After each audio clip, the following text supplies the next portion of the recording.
Will happen next, या जो हो चुका है उसके बारे में क्वेश्चन करो, तो इससे आपकी अंडरस्टैंडिंग जो है वो ज्यादा बेहतर होती है। जी next. Summarizing. Summarize the main ideas and key points of the text after reading to reinforce understanding. हाँ, समराइज करने से क्या होता है, जैसे आपको हम लेसन पढ़ाते हैं ना, तो at the end of the lesson क्या होता है कि हम समराइज करते हैं। ठीक है, समराइज करने से क्या होता है कि वो चीजें रिपीट होती हैं और आपको हो सकता है ड्यूरिंग द लेसन कोई चीज समझ ना आई हो, लेकिन समरी के अंदर आपको वो चीज समझ में आ जाती है।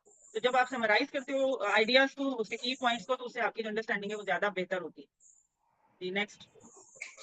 After reading technique, activity reading techniques. Active reading technique. Annotation, mark important passages, underline key points, and jot down notes or questions in the margins. What Highlighting. is annotation? Anyone has any idea about annotation? जैसे इधर बोला कि जो important होती हैं अंदर से बातें, उनको अंडरलाइन करना, और जो पैसेज होती हैं मतलब ये इम्पोर्टेंट है उस पे मार्क करके जो है ना कि इम्पोर्टेंट है। इवन अगर आप अपनी पीडीएफ भी पढ़ रहे हो ना, तो पीडीएफ के भी ऊपर यहाँ पर रिबन के अंदर होती हैं चीजें, आप हाईलाइट कर सकते हो। ठीक है, अब जैसे मैं अभी ऑनलाइन आपका सेशन ले रही हूँ ना, तो यहाँ पर ये एनोटेट शो हो रहा है मुझे। एनोटेट से मैं जाऊंगी, यहाँ से टेक्स्ट ले लूंगी, अगर यहाँ से मैंने कुछ लिखना है, मैं ऐसे ऐसे करके आपका कोई पॉइंट लिख सकती हूँ एडिशनल, ठीक है, जो मैंने लिखना हो। उसके अलावा कोई मैंने अगर सर्कल करना है या मैंने, तो इस तरीके से मैं सर्कल कर दूंगी ऐसे। इस तरह से क्या होता है कि आपको ज्यादा पता चल जाता है कि कौन सी चीज इंपॉर्टेंट है, और आप उसको बाद में जब दोबारा से रिविजिट करोगे तो आपको इजीली एक तो इंपॉर्टेंट चीजें पता चल जाएंगी, दोबारा बार बार आपको ढूंढना नहीं पड़ेगा। ठीक है, तो ये चीजें जो है वो आजकल क्योंकि आप लोग ई बुक्स के ऊपर शिफ्ट हो रहे हो, पेपर बुक से हम वैसे ही खत्म होते जा रहे हैं, तो अब कंप्यूटर के ऊपर भी आप ये सारा कुछ कर सकते हो, हाईलाइट कर सकते हो, उसको सर्कल कर सकते हो, उस पर इंपॉर्टेंट नोट्स लिख सकते हो। इसको कहते हैं एनोटेशन। ठीक है, ये जो एनोटेशन का जो वर्ड है ना, ये इसके लिए यूज होता है। इम्पोर्टेंट पैसेज को इम्पोर्टेंट। हाँ, Fluency and increased reading speed over time. Chunking, group words or phrases together to read more efficiently and improve overall fluency. Silent reading, practice silent reading to focus on comprehension without the need to articulate, to express reading speed ideas. And okay, reading speed and fluency, इसका क्या मतलब है, पढ़ने की आपकी रफ्तार कितनी है और कितनी आप जल्दी जल्दी इसको पढ़ते हो, आपकी फ्लुएंसी कितनी है। ठीक है, तो इसमें आपने क्या करना है कि आपकी जितनी प्रैक्टिस होगी, read regularly to build fluency and increase reading speed over time. Practice से आपकी इंप्रूव करती है। चंकिंग से ग्रुप वर्ड्स और phrases together to read more efficiently and improve overall fluency. ये जो वर्ड्स पढ़ रहे होते हैं ना, उसमें आप ग्रुप वर्ड्स कर लो, जैसे दो दो वर्ड्स को आप जोड़ जोड़ के पढ़ोगे तो उससे आपकी फ्लुएंसी जो है इंप्रूव होती है। Then silent reading, silent reading से क्या मुराद है कि आप खामोशी से इसको पढ़ो, बिल्कुल रीड अलाउड नहीं करो। Practice silent reading to focus on comprehension without the need to articulate. Articulate का मतलब है कि आप उसको एक एक वर्ड को आपको नहीं भी पढ़ना पड़ेगा, आप जंप भी करते जाओगे, लेकिन आप क्योंकि साइलेंटली फोकस होगे तो आपको वो समझ में आ जाएगी टेक्स्ट। ठीक है, आप इमेजिन करो जब आप खामोशी से बिल्कुल साइलेंट माहौल में पढ़ रहे होते हो तो आपको जरा अच्छा समझ में आ रहा होता है। And you don't need to read each and every word, आप बेशक जंप भी करते जाओगे, आपको उसका मतलब समझ में आ रहा होता है, बिकॉज डिस्ट्रैक्शन नहीं होती, आपको टेंशन नहीं होती, इधर उधर से आपको डिस्टर्बेंस नहीं हो रही होती। तो साइलेंट रीडिंग जो है वो इसलिए ज्यादा फ्रूटफुल होती है। तो यहाँ पर मैंने आर्टिकुलेट का मतलब लिखा हुआ है, अगर किसी को नहीं पता कि आर्टिकुलेट किसको कहते हैं, जैसे मैंने लिखा without the need to articulate every word, कि हर वर्ड को मुंह से आप अदा ना करें। आर्टिकुलेट का मतलब होता है अदा करना या एक्सप्रेस करना, टू एक्सप्रेस आइडियाज, थॉट्स और feelings clearly and effectively. Articulation आप मतलब रिटन में भी कर सकते हो और बोलने से भी कर सकते हो। ठीक है, एक एक वर्ड का बोलना याद आ जाए। आगे पढ़ें। Text structure, Text structure and organization. Understanding text features. Identify and understand different text features such as headings, subheadings, tables, and graphs. Recognizing जो जो चीजें आपको दिखाई जा रही हैं, उसमें हेडिंग्स हैं, सब हेडिंग्स हैं, टेबल बने हुए हैं, ग्राफ हैं, पाई चार्ट्स हैं, जो कुछ भी है वो सारा आपको अंडरस्टैंडिंग उसकी है। या ऐसा तो नहीं है कि आप डम्ब की तरह बस उसको देखते जा रहे हो, लेकिन you are not getting the idea कि ये कोई वेन डायग्राम है, ये कौन सी पिक्चर्स हमें बता क्या रही है, इसका उसके साथ रिलेशनशिप क्या है टेक्स्ट के साथ। Next. recognizing patterns. Notice patterns of organization within text such as cause and effect, chronological order, and comparison and contrast. हाँ, कि जो आपको टेक्स्ट के अंदर पिक्चर्स दी गई हैं उनका उस टेक्स्ट के साथ ताल्लुक क्या है। जैसे कॉज एंड इफेक्ट किसी में शो किया गया हुआ है कि अगर ये चीज बढ़ेगी तो ये कम होगी, ये प्राइसेस अगर बढ़ती हैं तो डिमांड कम हो रही है, या डिमांड बढ़ रही है तो प्राइसेस हाई हो रही है, इस तरह से कोई इसका रिलेशनशिप है। क्रोनोलॉजिकल ऑर्डर है, क्रोनोलॉजिकल ऑर्डर कहते हैं जैसे ईयर वाइज होता है ना, कि जैसे अभी आप 2024 है, तो इससे पीछे जब से आप पैदा हुई हो, फर्स्ट करो आप पैदा हुई हो 1990 में, आई जस्ट गेस आप लोग हुए तो नहीं, 1994 कर लो, तो 1994 से लेकर 2024 तक आपने जो कुछ किया है ना, अगर उसकी आप टाइमलाइन बना लोगे, इसको कहते हैं क्रोनोलॉजिकल ऑर्डर। कि 2000 के 19 यानी 2009 में कोई बंदा पैदा हुआ, 2010 में उसने क्या किया, 11 में क्या किया, 14 में क्या किया, 16 में क्या किया, ठीक है, उसको कहते हैं क्रोनोलॉजिकल ऑर्डर। जिस तरह हम स्टडी करते हैं पाकिस्तान स्टडीज में कि पाकिस्तान बना था 1947 में, फिर 1950 में क्या हुआ, 60 में क्या हुआ, 70 में क्या हुआ, ये इस तरह करते करते 2024 में आ जाए। समझ आ रही है? Yes ma'am. क्रोनोलॉजिकल ऑर्डर किसको कहते हैं? एक टाइम तरतीब से लाइन, फ्लो से मतलब टाइम टाइमलाइन लाइन, के ठीक है, अकॉर्डिंग। कोई टाइम लाइन के अकॉर्डिंग। तो यहाँ मतलब पर आगे आपको पीछे की डेट्स होनी चाहिए। यहाँ पर आपको यही बताया जा रहा है कि क्रोनोलॉजिकल ऑर्डर में टाइम लाइन है, तो आपको उसको ये भी रीडिंग आपकी कॉम्प्रीहेंशन है ना। अगर आपको पता होगा कि ये डेट्स वगैरह क्यों लिखी हुई है, तभी आप उसको अंडरस्टैंड कर पाओगे ना। अगर आपको आइडिया ही नहीं है कि क्यों लिखी हुई है, तो आप जस्ट उसको एक नजर देखोगे, लेकिन आपको आइडिया इंफॉर्मेशन नहीं मिलेगी। तो आपको पता होना चाहिए कि ये क्रोनोलॉजिकल ऑर्डर में है और ये हमें ये इन्फॉर्मेशन दे रहा है। इसी तरह कंपैरिजन एंड कंट्रास्ट, कोई कंपैरिजन हो रहा है कहीं पर, ये चीज ज्यादा है या ये अच्छी है, ये बुरी है, तो कंट्रास्ट है कहीं पर, तो ये सारी चीजें आपको पैटर्न्स को रिकॉग्नाइज करना आना चाहिए, ये भी आपकी अंडरस्टैंडिंग होती है। जी नेक्स्ट, जनरल अवेयरनेस। जेनरॉ, इसको कहते हैं जेनरॉ जनरल अवेयरनेस, जेनरॉ, यानी जी को जी नहीं पढ़ते, या की साउंड होती है, जेनरॉ। Genre awareness refers to the understanding of different genres and their conventions, allowing a writer or speaker to effectively tailor their communication to fit the specific genre they are working within. Here are some examples across various genres. यानी आपके पास reading होती क्या है, हमारे पास कोई piece of writing होता है और हमने उसको पढ़ना होता है।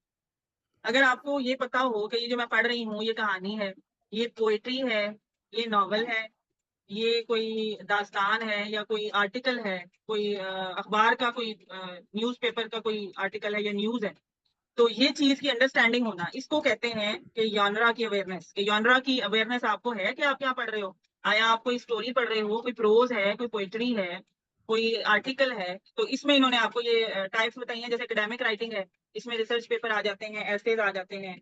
फिक्शन में होती हैं शॉर्ट स्टोरीज, नॉवेल्स, कहानियां, ड्रामे ड्रामे ड्रामा एक अलग जॉनरा है, फिक्शन अलग है, ड्रामा अलग है, ठीक है। ड्रामे में क्या होता है कि उसमें डायलॉग्स होते हैं। उसके बाद नॉन फिक्शन, नॉन फिक्शन वो है जो ड्रामा नहीं है, लेकिन इसके अंदर कुछ बायोग्राफीज हैं, यानी आपकी पूरी जिंदगी की दास्तान होगी। कोई सेल्फ हेल्प बुक्स होती हैं जो मोटिवेशनल बुक्स होती हैं। फिर जर्नलिज्म में आपकी अखबारों के आर्टिकल्स आ जाते हैं, ठीक है, जो किसी टॉपिक के बारे में हो या किसी अवामी मसलों मसाइल के बारे में होते हैं। उसका बिजनेस राइटिंग्स आ जाती हैं, मैनुअल्स आ जाते, टेक्निकल राइटिंग होगी तो उसके अंदर आपके मैनुअल्स हैं, टेक्निकल रिपोर्ट्स हैं। कोई बिजनेस राइटिंग है, बिजनेस ईमेल्स हैं। क्रिएटिव राइटिंग में आपकी पोइट्री आ जाती है, स्क्रिप्ट्स आ जाते हैं, सोशल मीडिया की ट्वीट्स हैं, ब्लॉग्स हैं, ये सारे डिफरेंट जॉनरास हैं। तो जो रीडर है उसको इसमें डिस्क्रिमिनेशन आनी चाहिए, उसको ये पता होना चाहिए कि मैं कौन सी जॉनरा पढ़ रहा हूँ, ठीक है, फिर ही वो उसका सही तरीके से एनालिसिस कर सकता है। चले आगे पढ़ें, genre analysis. Recognize the characteristics and conventions of various genres such as fiction, non-fiction, essays, and articles. Adaptation. Adjust reading strategies according to the specific genre and purpose of genre the and text. Purpose of the text, कि आपका purpose क्या है पढ़ने का, वो भी आपको adaptation का मतलब होता है चेंज करना, अडेप्ट करना, ठीक है। जैसे आप किसी माहौल में जाते हो, आप गांव में हो, आप शहर में जाओगे, आपको अडेप्ट करना पड़ेगा, उस माहौल के लिहाज से अपने आप को चेंज करना पड़ेगा। द सेम वे आप पोइट्री पढ़ रहे थे, आपको एकदम से फिक्शन की बुक आ गई, तो आपने पोइट्री छोड़ के अब फिक्शन पढ़नी है, तो ऑब्वियसली उसको पढ़ने के लिए आपका एक माइंड सेट और तरह से होगा, तो आपने उसको अडेप्ट करना होगा, चेंज करना होगा। पोइट्री में आप ख्यालों में खोए हुए होते हो, आप एक अलग ही दुनिया में होते हो। फिक्शन में भी एक आप अलग दुनिया में होते हो, लेकिन वो जरा उसका राइटिंग का तरीका और होता है, डिस्क्रिप्शन होती है, ठीक है। तो ये इस तरीके से अपने माइंड को अडाप्ट करना, adjust reading strategies according to the specific genre and purpose of the text. Next पढ़ें। Cultural and background knowledge. Activate prior knowledge. Prior knowledge, Prior. Yes, Relate the text. Relate the text to your own experiences, background knowledge, and cultural context. Next, research. Conduct additional research on unfamiliar topics or cultural references encountered in the text to deepen understanding. अच्छा, Next. इसमें क्या है, cultural and background knowledge, कि आपका जो environment है, आपको उस लिहाज से प्रायर नॉलेज कुछ होनी चाहिए, जो भी बुक आप पढ़ रहे हो, जो भी आपने कंटेंट पढ़ना है, ताकि आप उसको रिलेट कर सको अपने एक्सपीरियंसेस से, अपनी बैकग्राउंड नॉलेज से, अपनी कल्चरल कॉन्टेक्स्ट से। जिस तरह आप ड्रामा देखते हो ना कोई, तो आप उसको अपनी लाइफ से रिलेट करते हो ना। ड्रामे में कुछ Yes. सीन हो रहा होता है तो आपके तो अरे ये तो मैंने घर में भी देखा था, ये तो मेरे अपने घर में हुआ था। एग्जैक्टली वैसे ही जब आप बुक रीडिंग कर रहे होते Yes. हो या आप कोई टेक्स्ट पढ़ रहे होते हो ना, उसको भी आप रिलेट करते हो अपने घर से, अपनी जिंदगी से, अपने इर्द गिर्द के लोगों की लाइफ से। तो उसके लिए आपको प्रायर नॉलेज को एक्टिवेट करना पड़ता है, क्योंकि आप जिससे रिलेट करोगे ऑब्वियसली वो आपके माइंड में पहले से कहीं मौजूद होगी ना। तो प्रायर नॉलेज क्या होती है? जो ऑलरेडी एग्जिस्टिंग नॉलेज है आपके दिमाग में, उसको आप एक्टिवेट करते हो, उसको सामने लाते हो, और जो आप पढ़ रहे हो उसके साथ उसको कनेक्ट करते हो। ठीक है, तो इसको कहते हैं activate prior knowledge to get the better understanding of the text. Research क्या है? Conduct additional research on unfamiliar topic. आप रीडिंग कर रहे हो, कोई इसमें टॉपिक ऐसा आता है जिसके बारे में आपको इन्फॉर्मेशन नहीं है या कम है, तो आप उसको रिसर्च करोगे। आप उसको चाहे चैट जीपीटी पे जाओ, चाहे आप गूगल पे जाओ, गूगल करोगे, ढूंढोगे, रेफरेंस निकालोगे कि इसके असल में इसमें अंडरस्टैंडिंग मजीद मुझे होगी। फर्ज करो आप सत्ती के बारे में पढ़ते हो, आप कोई स्टोरी पढ़ रहे हो, उसमें आपने पढ़ा जी खातून सत्ती होगी। अब आपको पता नहीं यार सत्ती क्या होता है। अब आपने सत्ती को रिसर्च किया, आपने गूगल पे डाला है सत्ती क्या है, व्हाट इज सत्ती, ये वो, तो गूगल आपको बता देगा कि सत्ती एक इंडियन रस्म है। इसमें क्या होता है कि आदमी अगर मर जाए तो उसकी बेगम जो है ना वो अपने आप को Yes. आग लगा लेती है। ये एक रस्म है उनकी ना, कि जब वहां पर आदमी मर जाता है तो उसकी जो बेगम है Yes, उसको ma'am. वो जीने का हक ही नहीं देते इंडियंस। पहले होती थी, अब नहीं वैसे इतनी एक्टिव। तो वो जो औरत बेचारी जो बेवा हो गई है ना, उसको कहते थे कि तुम जीने से बेहतर मर जाओ। तो वो मरती कैसे थी कि वो जो जिस चित्ता को आग लगाते थे ना उसके मियाँ, उसके साथ ही उसको भी बिठा Yes. के आग लगा देते। वो बेचारी जिंदा मर जाती। तो ये होती थी सती की रस्म। तो इस तरह से आप गूगल करोगे, रिसर्च करोगे कि ये चीज क्या थी। राइट, चलो आगे पढ़ो आप। Yes, ma'am. Multi modal reading. Incorporate multimedia. Explore texts that include multimedia elements such as images, videos, and audio recordings to enhance comprehension and engagement. Next, interactive texts. Utilize interactive online platforms or ebooks with features like hyperlinks, annotations, and simulations. अच्छा जी, ये अब क्या है? Multi modal reading. अब क्योंकि जैसे जैसे technology को हम लोग बहुत ज्यादा यूज कर रहे हैं हर चीज में, अब हमारे जो टेक्नोलॉजी है वो पूरी की तरह इंटीग्रेट हो चुकी है रीडिंग में, राइटिंग में, हर तरफ। अब रीडिंग के लिए आपके पास इतनी सारी वेबसाइट्स हैं जो कि इंटरैक्टिव हैं। इंटरैक्टिव का क्या मतलब होता है? जैसे अभी हमारा ये सेशन है ना, तो ये Yes. इंटरैक्टिव है। इंटरैक्टिव कैसे है Yes, कि ma'am. मैं आपसे कोई सवाल पूछूंगी ना तो आप मुझे जवाब दोगे। ठीक है, इसी तरह जो कंप्यूटर होता है ना वो भी इंटरैक्टिव चीजों पे चल रहा होता है। आप उसको कहते हो ना, कोई कमांड देते हो, फौरन से आपको जवाब देता है। ऐसे ही होता है ना। Yes, ma'am. इसको कहते हैं इंटरैक्टिव, कि आपने कोई चीज क्वेश्चन किया या कोई बात की, आगे से आपको फौरन रिस्पॉन्स आ गया। तो मल्टी मॉडल रीडिंग का मतलब ये है कि आप मल्टीमीडिया को इनकॉर्पोरेट किया जाता है, ऑडियो विजुअल्स के जरिए रीडिंग कराई जाती है। आपने देखा होगा कि ई लर्न का जो हमारा एक प्लेटफॉर्म है गवर्नमेंट का, उसमें उन्होंने ऐसी टेक्स्ट बुक्स अपलोड कर दी हुई हैं कि जिसके अंदर आपको वो जो तजर्बात है ना साइंस के, वो आप उस पर क्लिक करते हो तो वो पूरा तजर्बा आपको नजर आ जाता है। उधर लिंक होते हैं, उस पर क्लिक करते हो, वो वीडियो लेसन, टीचर का ट्यूटोरियल उसमें आ जाता है। कभी देखा है आपने ई लर्न की वेबसाइट पे? No, ma'am. किसी ने नहीं देखा? कोई क्लेम है तो उसको भी क्रिटिकली चेक करो। क्रिटिकली का मतलब होता है उस पर तनकीद करो, आया वो वाकई ठीक है या नहीं है। फौरन आंखें बंद करके हर चीज को मान लेना, ये अच्छी रीडिंग नहीं है जी। Next, number 10, regular practice and exposure. Exposure. Exposure. Diverse exposure. Diverse reading materials. Read a wide variety of texts, including fiction, non-fiction, newspapers, magazines, academic articles, and online content. Next, consistency. Set aside dedicated time for reading practice each day to maintain and improve reading skills. अच्छा, ये point Number कौन express करेगा, explain आगे पढ़ो। करेगा? मैं नाम बताऊंगी, वो बच्चा बोलेगा। ठीक है, educational websites.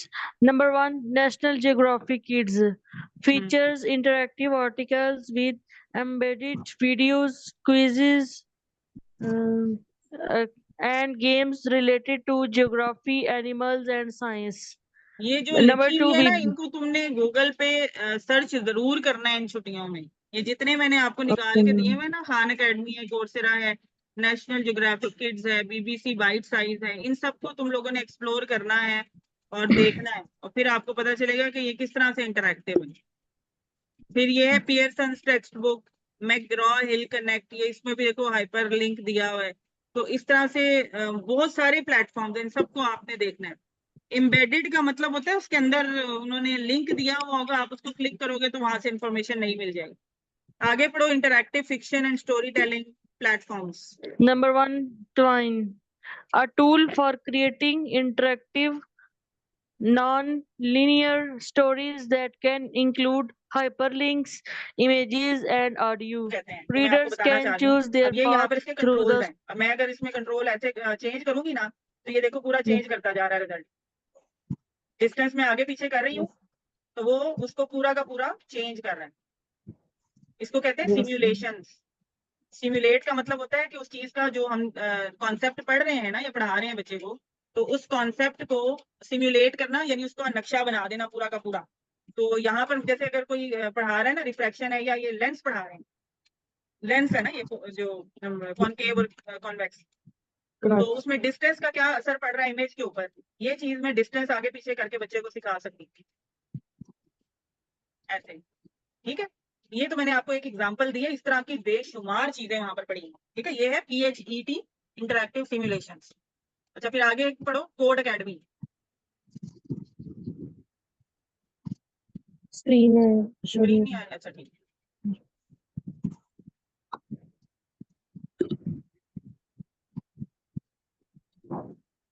Codecademy, interactive platform for learning coding where users write and run code directly within the lessons and receive immediate feedback. हाँ, ये कोड एकेडमी ये जो आजकल कोडिंग वगैरह चली है ना, ये उससे रिलेटेड है। ठीक है, इसमें Yes, भी ma'am. होता है कि आप अपनी मर्जी से गेम मतलब करते हो। ये भी मैंने आपके लिए निकाला तो था, लेकिन वो क्योंकि हमारे से इतना रिलेटेड नहीं है तो उसको रहने देते हैं, हम अपनी रीडिंग ही करते हैं। चलो आगे पढ़ो। Interactive encyclopedias and reference books. Number one, Britannica Online offers interactive features like embedded videos, clickable maps, and related article links for in-depth exploration. अब ये सारा क्योंकि टेक्नोलॉजी से रिलेटेड है, तो ऑब्वियसली आपको इसका यूज आएगा ना, तभी आप इससे फायदा उठा सकते हो। यानी ब्रिटानिका ऑनलाइन एक जैसे वो होता है ना एनसाइक्लोपीडिया, जिसमें वो उसके डिक्शनरी की तरह हर चीज के बारे में इंफॉर्मेशन होती है, तो उसमें उन्होंने क्लिकेबल मैप्स दिए हैं, यानी मैप के ऊपर आप क्लिक करोगे तो आपको वो इन्फॉर्मेशन दे देगा जो जो आपको चाहिए। ये इसमें भी है, आपका जो वैसे एनसाइक्लोपीडिया है उसमें भी है। इसी तरह Wolfram Alpha computational knowledge engine that provides interactive answers and visualizations for a wide range of queries from mathematical problems. ये मैथ्स के लिए है, तो बहुत सारी इंफॉर्मेशन है, बंडल ऑफ इंफॉर्मेशन है, आपने बस इसको ओपन करना है, गूगल करना है, देखना है और सीखना है। तो ये सारी जो एग्जांपल्स है ना, ये आपको अगर ये सारी चीजें अच्छे इंटरैक्टिव टेक्स्ट के बारे में आपको पता होगा तो आपकी लर्निंग बेहतर होगी, रीडिंग बेहतर होगी। चलो आगे पढ़ो। Number 9, critical reading skills. Evaluating sources. Evaluating Assess the credibility, accuracy, and bias of sources encountered in reading materials. Number 2, analyzing arguments. Identify and analyze arguments, claims, and evidence presented in the text. इसमें क्या है, critically आपने पढ़ना है। ये read तो आप कर रहे हो, लेकिन आप क्रिटिकली इसको इवैल्यूएट करो, उसकी सोर्स को देखो कि वो कहाँ से आ रही है, उसकी क्रेडिबिलिटी देखो कि अगर आपने मैंने कोई इन्फॉर्मेशन पढ़ी है तो आया वो बात सच है या गलत है, तो उसकी क्रेडिबिलिटी को चेक करने के लिए उसकी सोर्स को ढूंढो, रिसर्च करो, उसकी एक्यूरेसी को चेक करो। आजकल कहते हैं ना कि इन्फॉर्मेशन की इतनी बौछार है, लेकिन हमें ये नहीं पता चलता कि कौन सच बोल रहा है कौन झूठ बोल रहा है, तो हमें उसके लिए पहले उसकी एक्यूरेसी को जज करना चाहिए, चेक करना चाहिए। और रीडिंग मटेरियल बेशुमार हैं, सोशल मीडिया पे इंफॉर्मेशन की बुछाड़ है, किसी को मरवा देते हैं, किसी को जख्मी करवा देते हैं और असल में होता ही नहीं। तो जो चीज इंफॉर्मेशन है उसकी आपने एक्यूरेसी और क्रेडिबिलिटी को चेक करना है। फिर analysing argument, identify and analyse argument, claims and evidence presented in the text, कि जो टेक्स्ट आपने पढ़ी है उसमें अगर कोई आर्ग्यूमेंट है। Importance of silent and loud reading. Both silent and loud reading are essential components of reading development and literacy skills. Here, why each is important. Silent reading. Comprehension. Silent reading allows individual to focus on understanding the text without external distractions. कोई disturbance नहीं होती। जी next पर It typically enables faster reading rates compared to reading aloud, as there is no need to articulate each word. इसमें speed normally तेज होती है इस वजह से कि इसके अंदर हर वर्ड पढ़ना जरूरी नहीं होता। रीड अलाउड में तो होता है ना, सारे लोग सुन रहे होते हैं और आपको एक एक वर्ड पढ़ना होता है, लेकिन जब आप साइलेंटली पढ़ रहे हो तो किसी को क्या पता आपने क्या पढ़ा क्या नहीं पढ़ा, तो आप तेज तेज आगे बढ़ते जाते हो। जी Independence. Silent reading fosters independence in reading, as individual can and change with text on their own without relying on external assistance. Independence इसलिए बढ़ जाती है कि उनको पता होता है मेरी हेल्प करने कोई नहीं आएगा, और वो उन्होंने खुद ही पढ़ना होता है, इस वजह से वो खुद पढ़ते जाते हैं, इंडिपेंडेंस उनको फील होती है। Privacy. It provides privacy for personal reading experiences, allowing individuals to explore text without external external किसी प्रेशर के बगैर वो उसको पढ़ते जाते हैं, और प्राइवेट भी होता है क्योंकि किसी को पता नहीं होता क्या पढ़ा क्या नहीं पढ़ा। Reflection. reflection. Silent reading encourages reflection and internalization of ideas as readers have the space to process and interrupt the text as their own space. हाँ, इसमें क्या होता है कि उनका अपनी मर्जी होती है, किसी एक टेक्स्ट के ऊपर वो रुक जाएं, उस पर गौर करें, फिक्र करें, फिर आगे बढ़ें। मतलब उनके ऊपर क्योंकि एक्सटर्नल प्रेशर नहीं होता, और वो फौरन से किसी चीज के ऊपर रिफ्लेक्ट भी कर लेते हैं, उसके आइडिया के ऊपर सोचो विचार गौर पोज कर सकते हैं। जी, Fluency. Regular practice of silent reading improve reading fluency as individuals become more adept at processing written language quickly and accurately. हाँ बिल्कुल, क्योंकि रेगुलर प्रैक्टिस से आपकी जो रीडिंग है वो ज्यादा बेहतर हो जाती है। चलें जी, लाउड रीडिंग पढ़ें आप क्विकली, शाबाश। Pronunciation. Reading प्रोनंसिएशन बेटा, pronunciation. Reading aloud enhances pronunciation skills by providing practice in articulating words and phrases. अब ये आप लोगों को अच्छी तरह पता है, जब आप लोग रीड अलाउड कर रही होती हो, मैं आपके बहुत सारे वर्ड्स करेक्ट कराती हूँ, ऐसे ही है ना? तो ये फायदा होता है रीड अलाउड का कि when you are reading aloud, तो any person who knows the actual pronunciation, he or she can fix it at the spot. वो उसी वक्त आपकी करेक्शन कर सकता है। जबकि साइलेंटली रीडिंग में आप पढ़ते जाते हो, जो अच्छा पढ़ रहे हो, गलत पढ़ रहे हो, सही पढ़ रहे हो, कोई बताने वाला, कोई करेक्शन करने वाला नहीं होता। तो ये इसका बेनिफिट है रीड अलाउड का। जी next. Inflection. It allows individuals to practice inflection to express a grammatically function or attributes such as tense, mood, person, number, case, and gender. Intonation and expression which are crucial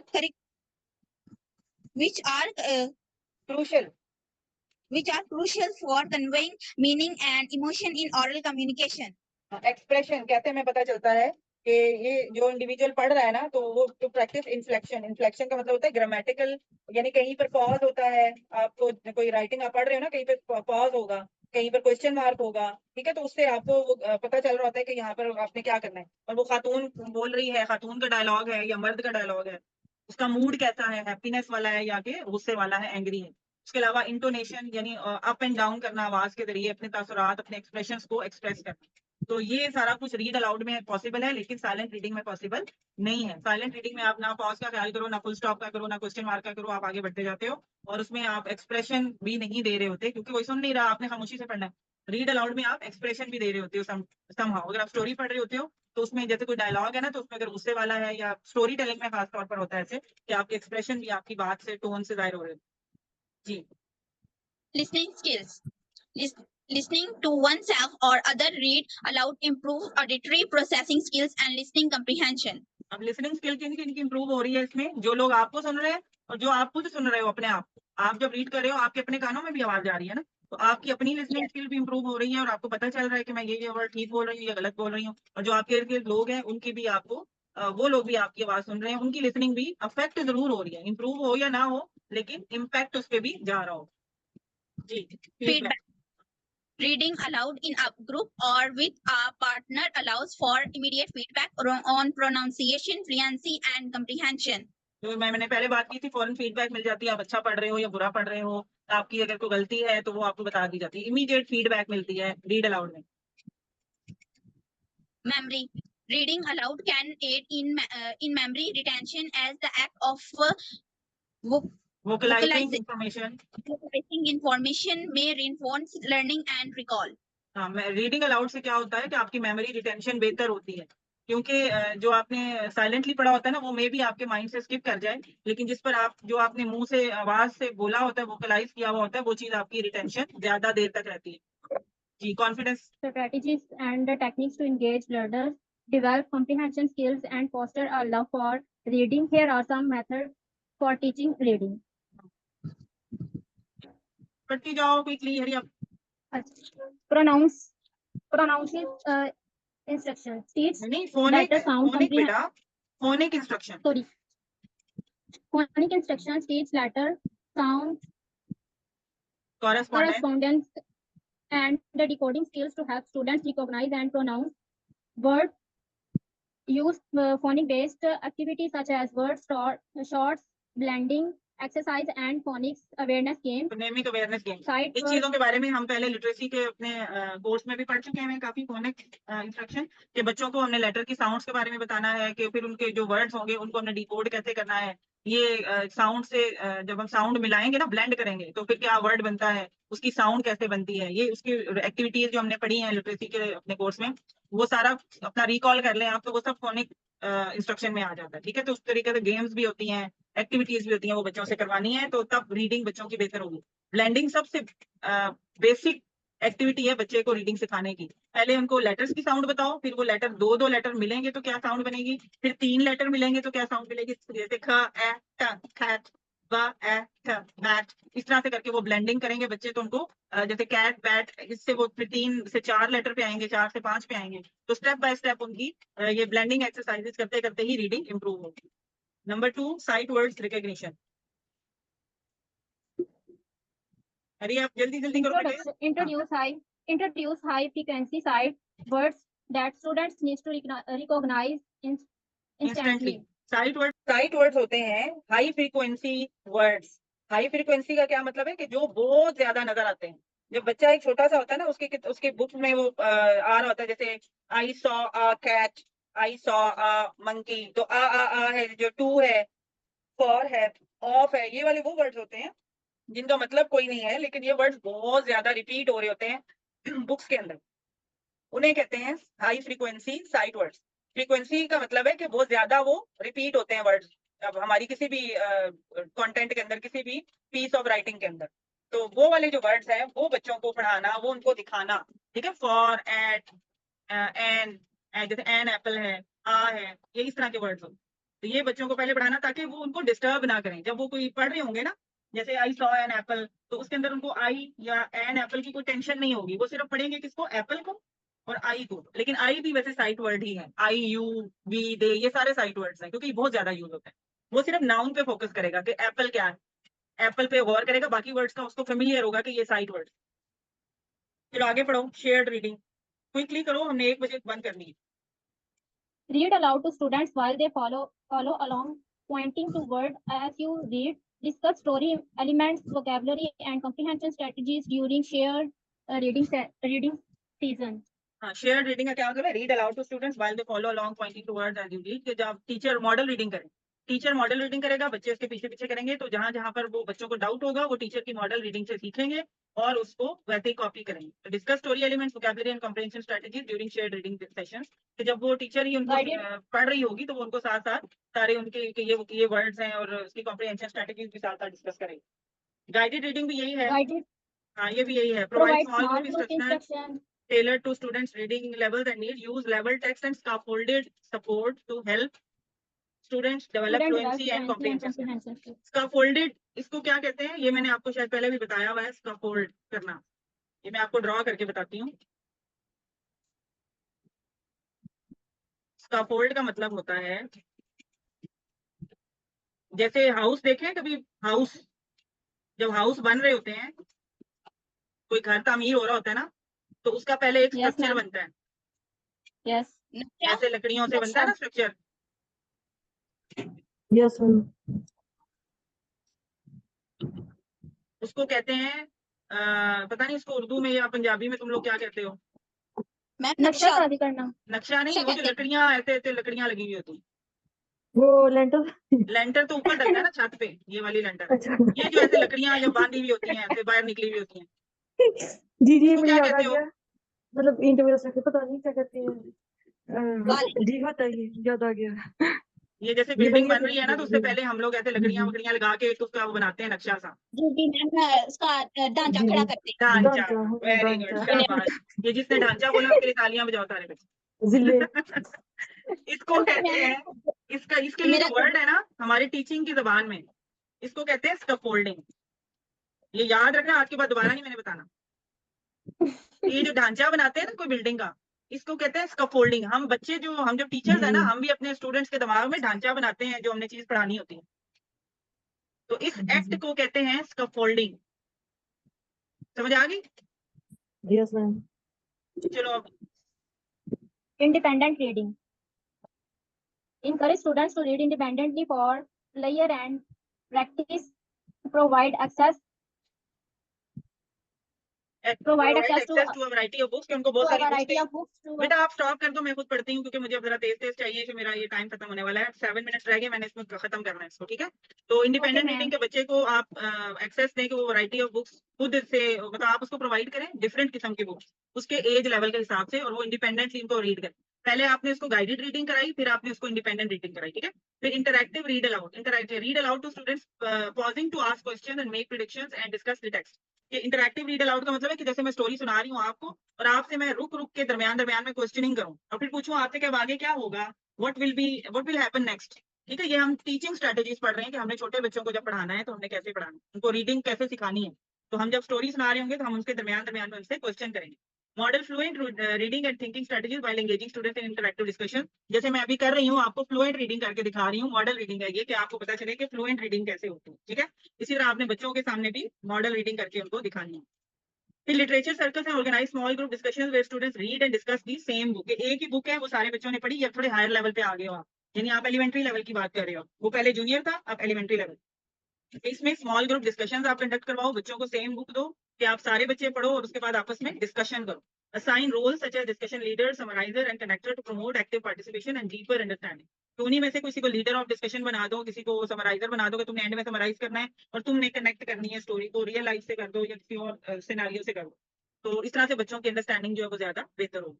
readers theatre engage students in dramatic readings for text with each student taking on a character role. ये जैसे story है ना, तो उसके अंदर सब बच्चों को कोई कैरेक्टर्स असाइन कर दो और उसके बाद फिर आप उनसे उनके डायलॉग बोलो। वो बच्चे एक्सप्रेशन के साथ, फ्लुएंसी के साथ अपने जो डायलॉग्स हैं वो बोलेंगे और परफॉर्म करेंगे। फिर है graphic organiser. Graphic organiser use graphic organiser such as story map, Venn diagrams. अच्छा, वेन डायग्राम क्या होती है ये भी मैं आपको बता दूं। वेन डायग्राम कभी देखिए? No ma'am. नहीं बच्चे बड़े ही आप लोग। ये होती है, ये एक सर्कल और ये दूसरा सर्कल, ऐसे हम जैसे मैंने आपको एक एग्जांपल दी थी, कभी कोई चीज है ना तो आप उसको सिमिलैरिटीज और उसकी फर्क आपने देखने हो। लेमन है और ऑरेंज है, ठीक है। तो अब लेमन के सारे जो क्वालिटीज है ना कि उसका येलो कलर है, वो खट्टा होता है, वो सारे एक सर्कल में लिखो, और ऑरेंज के भी जो सारे हैं वो एक सर्कल में लिखो। अब जो इन दोनों में सिमिलैरिटीज है ना वो यहाँ पर लिखे आ जाएंगी दरमियान में, और फर्क यहाँ पर आ जाएंगे। यानी खट्टा होता है, तुर्श होता है, ठीक है, विटामिन सी होता है, ये इनकी सिमिलैरिटीज हो गई ना। ऑरेंज में भी है और लेमन में भी है, तो वो हम यहाँ पर लगा देंगे दरमियान वाले में। यानी दो सर्कल ओवरलैप कर रहे होंगे, दरमियान में सिमिलैरिटीज आ जाएंगी, इधर भी डिफरेंसेस और इधर भी डिफरेंसेस। इसको कहते हैं वेन डायग्राम। इसको क्या कहते हैं? Venn diagram. Venn diagram. ये होती है वेन डायग्राम, और ये भी आपको पढ़नी आनी चाहिए, आपको पता होना चाहिए कि ये वेन डायग्राम। तो guide students in analysing and, अच्छा ये यहाँ था, use graphic organiser such as story maps, Venn diagrams and cause and effect charts to visually represent text structure. यानी इस तरह पूरी स्टोरी की ना आप समरी बना सकते हो कि इसमें ये चीजें हुई, ये जैसे कैरेक्टर्स हैं, तो वेन डायग्राम बनाई ना, एक के अंदर लड़के का सारा कैरेक्टर लिख दिया, एक में हीरो का, एक में विलन का। अब उसमें अच्छी अच्छी जो चीजें थी वो दरमियान में आ गई, जो दोनों में सेम थी, जो अलग अलग थी वो कैरेक्टरिस्टिक्स वो दूसरे वाले खानों में चली। तो इस तरह से ये आप ग्राफिक ऑर्गेनाइजर यूज करके ज्यादा बेहतर रीडिंग करवा सकते हो बच्चों, ठीक है। फिर है close reading reading guide students in analysing and critically evaluating text through repeated reading and focus questioning. उनसे फोकस क्वेश्चनिंग करो उस रीडिंग के बारे में। Encourage students to annotate text, वही एनोटेट के आपने इसको यूज करना है, हाईलाइट करना है, आइडेंटिफाई की एलिमेंट्स, और ताकि आपको अंडरस्टैंडिंग जो है वो ज्यादा बेहतर हो। टेक्नोलॉजी को इंटीग्रेट करो, डिजिटल रिसोर्सेज यूज करो, ई बुक्स वगैरह, audio books, online reading platforms. फिर डिफरेंशिएटेड इंस्ट्रक्शन है कि हर बच्चा इंडिविजुअल डिफरेंसेस आप पढ़ चुके हो ना, कि हर बच्चा जो है वो अलग अलग होता है, किसी कोई स्लो लर्नर होता है, कोई क्विक लर्नर होता है, तो उनको उनके लिहाज से डिफरेंशिएटेड इंस्ट्रक्शन का मतलब होता है कि हर बच्चे को उसके हिसाब से, उसके लिहाज से मटेरियल प्रोवाइड किया जाए। उसके लेवल से ऊपर अगर मुश्किल उसको टेक्स्ट दे दी कि तुम रीडिंग करो, रीडिंग कॉम्प्रिहेंशन तुमने करनी है, वो नहीं कर पाएगा। उसकी एज और उसके मेंटल लेवल के हिसाब से उसको मटेरियल दो। और assessment and feedback, use formative assessment such as running records, reading logs, comprehension, यानी उसके टेस्ट वगैरह लेकर उसको फीडबैक भी दो कि तुम्हारी रीडिंग कैसी चल रही है। अच्छा बच्चों, आगे है सब स्किल्स।